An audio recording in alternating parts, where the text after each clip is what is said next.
And so there are a lot of lower calorie, low salt, low fat products out there, which just frankly don't taste too great. So how is Kerry dealing with this problem? Well, yep, you're correct, Claire. Obviously, our customers and their consumers, you see a lot of information, feedback in the marketplace about people not enjoying certain products, and I guess in general terms, I'm not saying every product with low calorie or low sweetener doesn't taste, low sugar doesn't taste good, but the general feedback, once you start to take a certain level of salt, sugar, or change fat or reduce fat, it doesn't taste the same as it did originally. The perception is then it doesn't taste as good. So that's obviously a big part of consumer feedback that's driving where we'll be focusing the whole taste research agenda. Taste is always the most important factor when it comes to repeat purchase. And how do you ensure that this taste element appeals to a wide cross-section of consumers?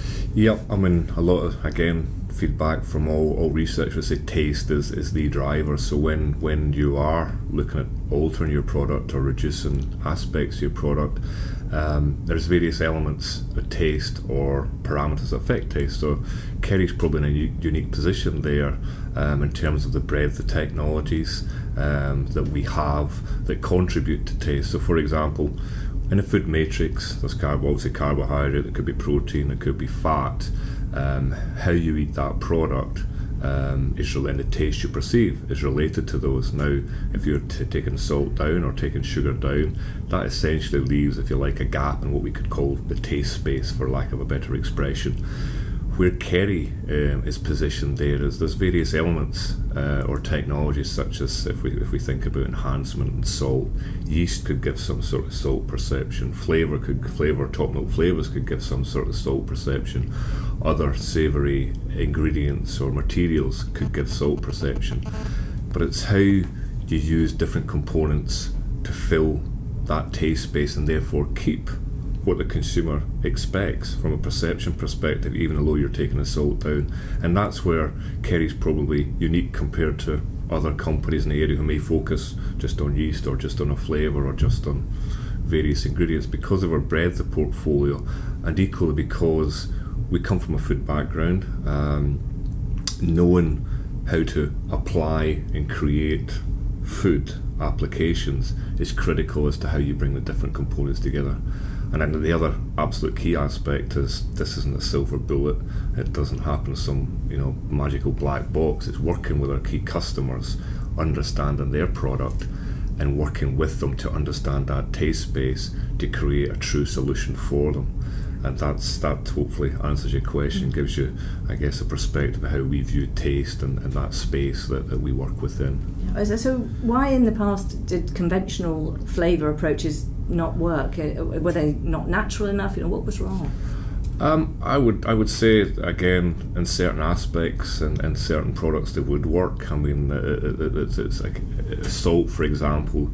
The best way to reduce salt is to gradually take it down, and it comes a point where people perceive that it's missing, and perhaps a specific flavour into a specific product would work, and I think that's the case. However, the need for lower salt or lower sugar is much more general, much more widely needed today, and therefore traditional approaches are normally one ingredient as such, either a flavour or a salt replacer or a sugar replacer, and the reality is the complexity of a food matrix is in different applications.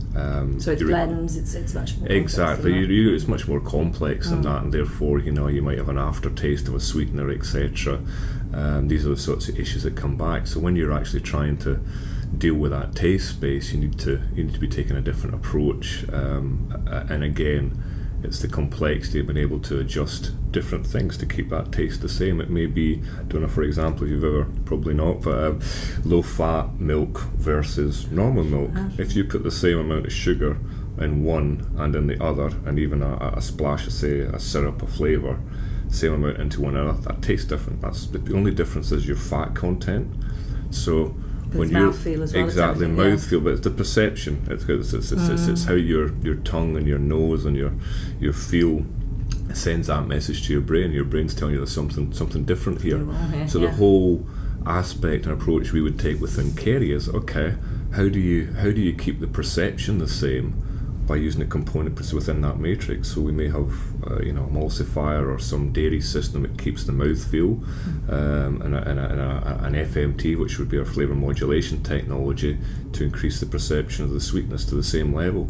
So other companies may have one or two technologies, but that's where we would say we're a bit different, being able to combine different technologies to get that perception back to being the same as the customer or the consumer would expect. And when you say FMT, flavour modulation technology, that's a term that we use for a range of our products, where the principle is, as the name suggests, you're basically modulating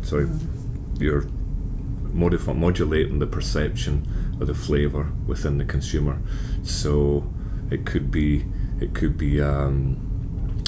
salt reduction, it could be sugar reduction, fat reduction, but we've got products, again, have to work with customers to get the perception right, but it's about modulating how you perceive that product by understanding how the molecular interaction with your tongue sends signals to the brain, but equally how that can be delivered within a food matrix and what affects it. There's various parameters affect that but by taking that approach, you can keep the perception of the end user the same.